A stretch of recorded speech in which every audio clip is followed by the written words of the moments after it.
well got polluted. Miss Yenfei, what is this about? Are you here to tell me how much I owe? No.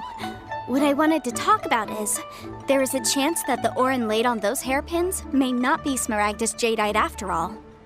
What do you mean? Are you implying that you already sneaked off and found them? Obviously not.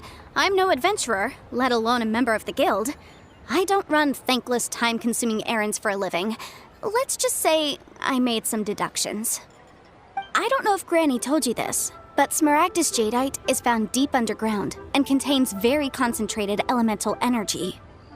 If mere mortals come into contact with it, well, they'll be sick in the best case. And in the worst case, they could even experience a dramatic change of personality. It most certainly would not be smooth to the touch.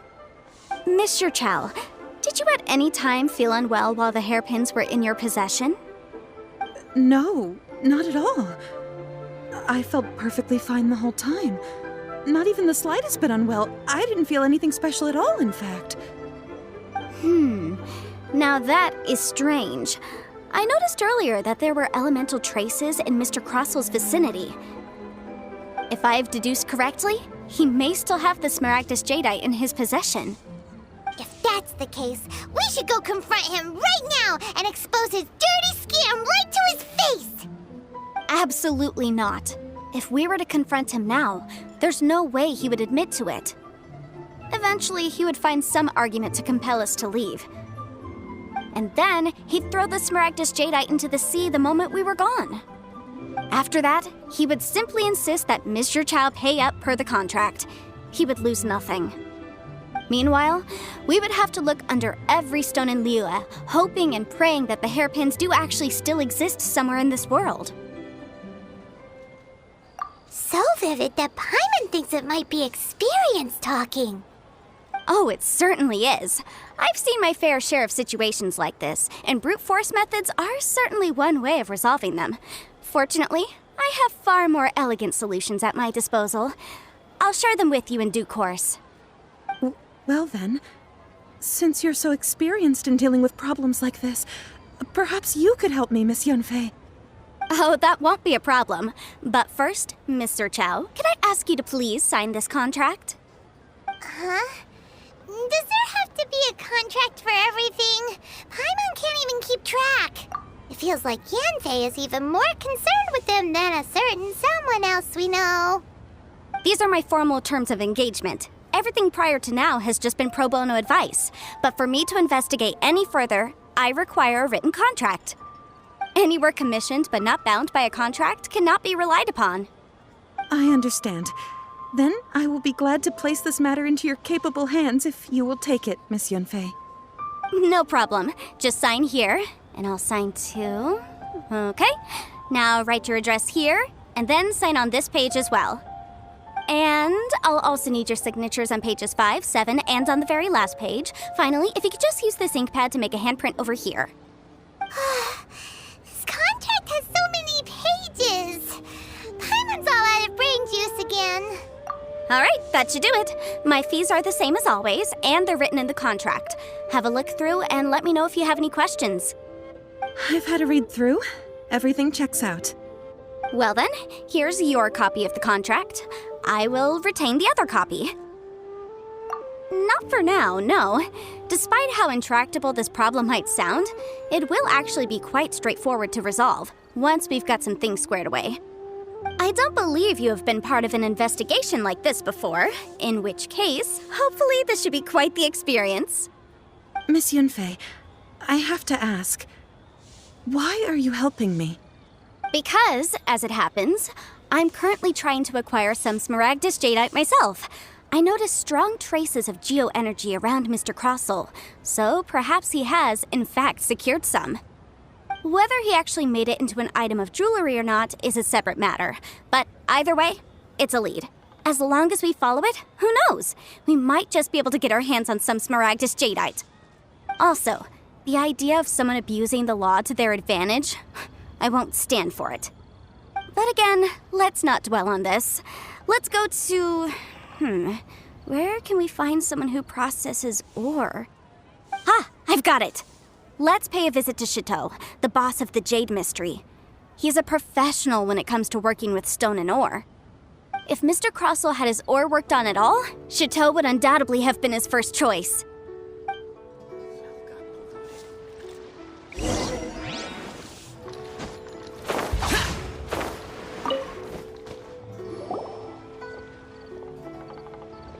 Why, hello there, honored customers. Welcome to... Oh, it's you, Miss Yenfei. Is something the matter?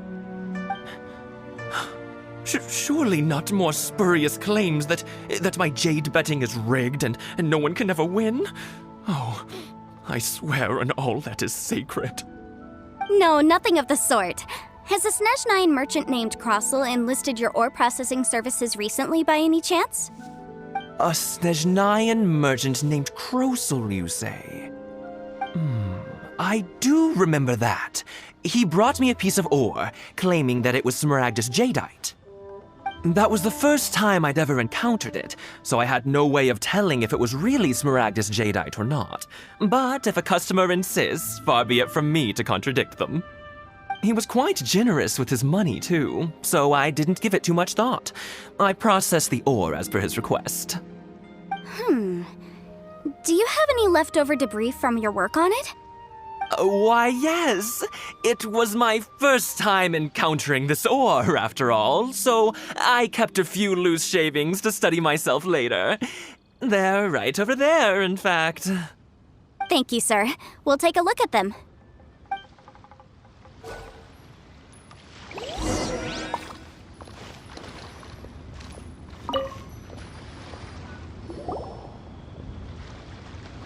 Try your luck betting on Jade?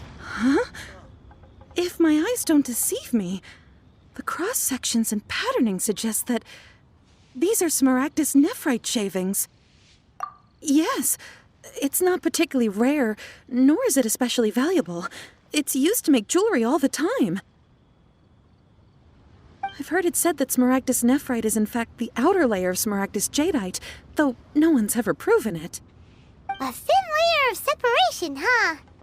If you must see for yourself, try examining these shavings for traces of elemental energy. Smaragdus nephrite is an entirely ordinary ore, containing no elemental energy whatsoever. Is that so? Well, we might as well give elemental sight a shot. So, did you find anything? So they really are different. But wait, how come Jichao was able to tell what it was just by looking at the shards? That's pretty awesome. There's nothing special to it. It just so happens that I've come across a great many of these in my time. These two stones actually look very similar. Someone without a deep understanding of them would find it very difficult to tell them apart. There may be only a subtle difference for the casual viewer, but that translates to an astronomical difference in terms of the market price. And, I'm sure, a significant difference in the cost of having them carved into shape. All right, let's focus up. We're going off on a tangent. But never mind, Shirto. Why would Mr. Crossell... Unusual actions have unusual reasons behind them. Let's take some of these shavings back to Chateau. Betting on Jade?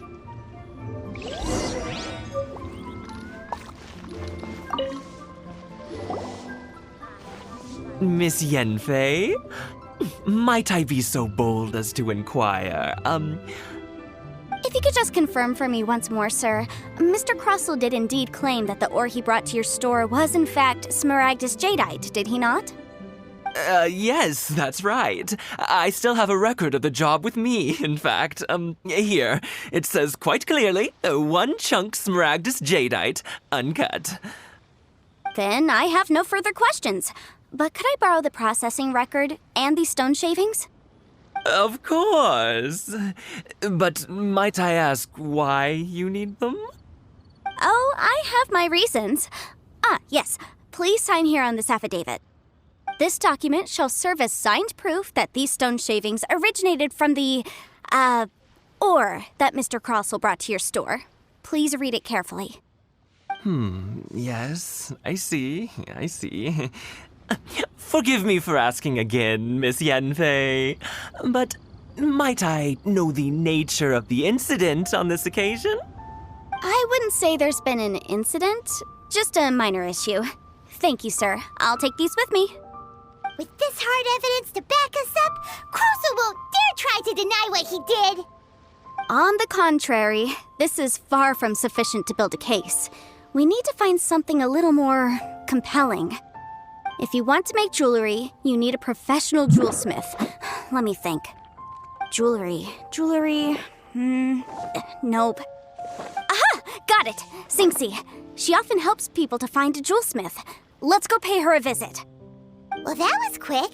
How come you know so many people? Because lots of people come to me for legal advice every day.